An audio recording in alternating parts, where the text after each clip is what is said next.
आज की एक अहम खबर बेंगलुरु से। 9 अगस्त 2025 को Saint Joseph's College of Commerce Bengaluru में candle light vigil for peace का इंतजाम किया गया, जो हिरोशिमा नागासाकी बॉम्बिंग्स की 80वीं बरसी को यादगार बनाने के लिए था। ये प्रोग्राम एको पीस इंटरनेशनल के जरिए ऑर्गेनाइज किया गया, जिसका मकसद अमन, गैर शिद्दत पसंदी और एनवायरमेंटल सस्टेनेबिलिटी को प्रमोट करना है। इस इनिशिएटिव की क़यादत हर्षवर्धन उमरे एक्स-IRS former commissioner of customs and GST ने की। इसमें Saint Joseph's College of Commerce, Indian Red Cross Society और मुख्तलिफ NGOs ने हिस्सा लिया। शाम 6 बजे से शुरू होने वाले इस प्रोग्राम में students, peace activists, civil society के अफराद, फॉर्मर ब्यूरोक्रेट्स और मुख्तलिफ लोगों ने शिरकत की। हिरोशिमा और नागासाकी के शोहदा को खिराज अकीदत पेश करने के लिए एक मोमेंट ऑफ साइलेंस रखा गया। साथ ही ऑनगोइंग वॉर्स, कॉन्फ्लिक्ट्स और दुनिया भर के जेनोसाइड का भी जिक्र हुआ। इस विजिल का एक खास पहलू था साइलेंट विक्टिम्स ऑफ वॉर, यानी हमारी जमीन का दुख। स्पीकर्स ने कहा कि जंग इंसानों के साथ साथ फॉरेस्ट्स, नदियों, जमीन और पूरी बायोडाइवर्सिटी को नुकसान पहुंचाती है, लेकिन ये पहलू ज्यादा डिस्कस नहीं होता। चीफ गेस्ट थे mister Bhaskar Rao, former commissioner of police Bengaluru और vice chairman Indian Red Cross Society Karnataka.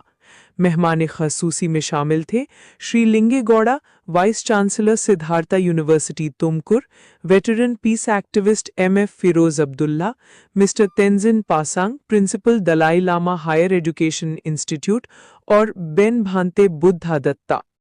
Doctor Hussain और मिस्टर डैनियल ने अमन के लिए इस इवेंट का अहम हिस्सा बनकर किरदार अदा किया, जिसमें सेंट जोसेफ्स कॉलेज के कई स्टूडेंट्स ने शामिल होकर शौक से हिस्सा लिया।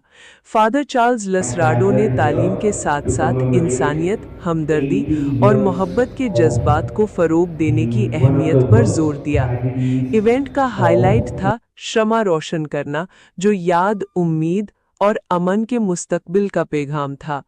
Never again peace pledge Kannada और इंग्लिश में लिया गया, जिसमें जंग की मुखालिफत और नॉन वायलेंस का वादा किया गया। हर्षवर्धन उमरे ने कहा, ये विजिल सिर्फ माजी को याद करने का नहीं, बल्कि मुस्तकबिल बनाने का एक कदम है। हमें अमन के लिए अपनी आवाज़ उठानी होगी। ये था एक खास पैगाम जो हमें याद दिलाता है कि अमन एक एक्टिव कमिटमेंट है, जो हर नस्ल के साथ दोबारा ताज़ा करना ज़रूरी है, ताकि इंसानियत और हमारा प्लैनेट महफूज रहे। इतिहास एक अत्यंत दुखमय घटना का गवाह है, जो कि 1945 अगस्त 6 और 9 तारीख को जापान के हिरोशिमा और नागासाकी के ऊपर एटॉमिक बम के गिराने के बाद में हज़ारों की संख्या में लोग मारे गए। इसके बाद कहीं पर भी एटॉमिक बम का प्रयोग नहीं किया गया। हर साल ये 2 दिन हम बड़े अहमियत से इन लोगों को याद करते हैं। इन लोगों को याद करना बहुत ज़रूरी है, ताकि आगे ऐसी घटना न घटे। इसी दिशा में आज एक बहुत ही खूबसूरत और बहुत ही गहरा मतलब रखने वाला एक कार्यक्रम सेंट जोसेफ कॉमर्स कॉलेज में हमारे पूर्व GST कमिश्नर हर्ष मंदार जी और सेंट जोसेफ कॉलेज के प्रिंसिपल और रेड क्रॉस और महाबोधि सोसाइटी और बहुत सारे organiser, even Hussain doctor India charitable trust सब मिलके आज के दिन के अहमियत के बारे में आने वाली पुश्तों को भी एक मैसेज दिया कि कोई भी झगड़ा मसला, इसके लिए हमको ताकत का इस्तेमाल करने की ज़रूरत नहीं है। सो ये कार्यक्रम जो है ये बहुत ही मतलब रखता है, ताकि सारी दुनिया में शांति रहे।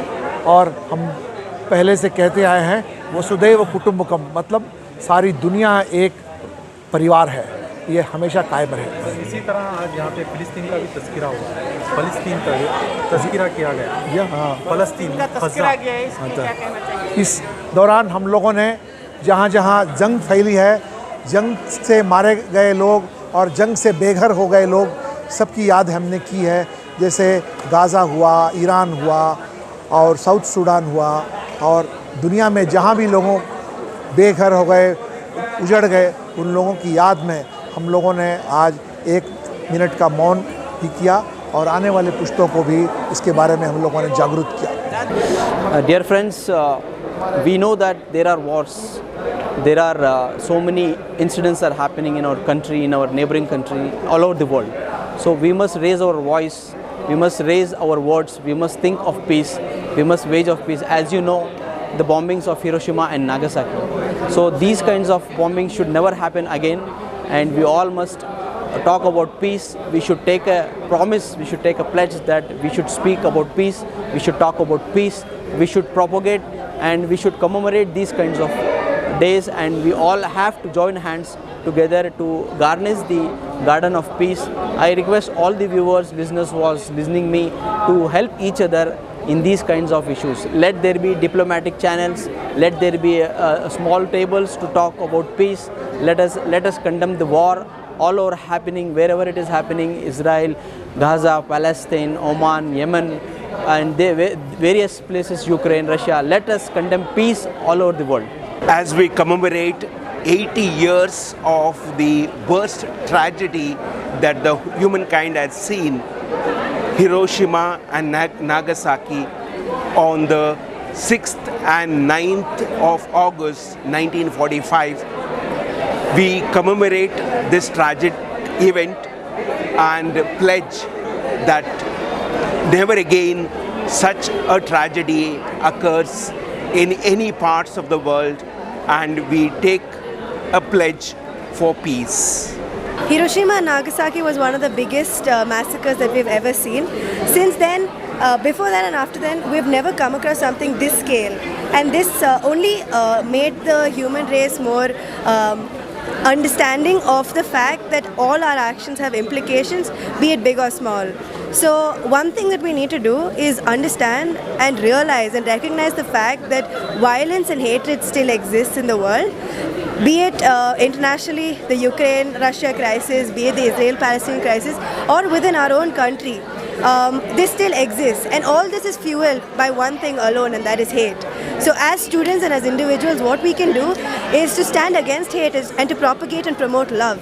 That way we will at least take a single step, the least that we can do, towards a safer tomorrow, towards a tomorrow with communal harmony and without hate. This is a very historic 80th anniversary of the horrific atomic bombings of Hiroshima and Nagasaki. And after that bombings, one vow was taken by the survivors, and they said never again. Never again should the world face the nuclear holocaust which they faced.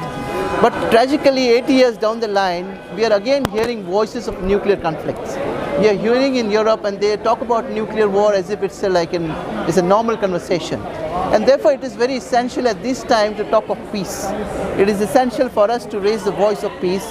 And therefore, in the times of wars and conflicts, genocides, ethnic cleansing, violence, hatred, I think we have to do one thing, that is, we have to wage peace. In the times of war, we must wage peace. Let us wage peace.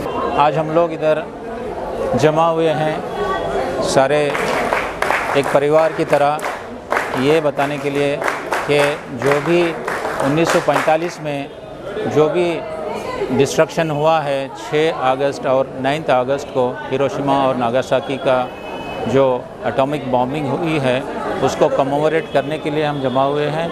और इसका the main reason to join here is to spread peace. Spread peace among everybody. Everybody's message is peace.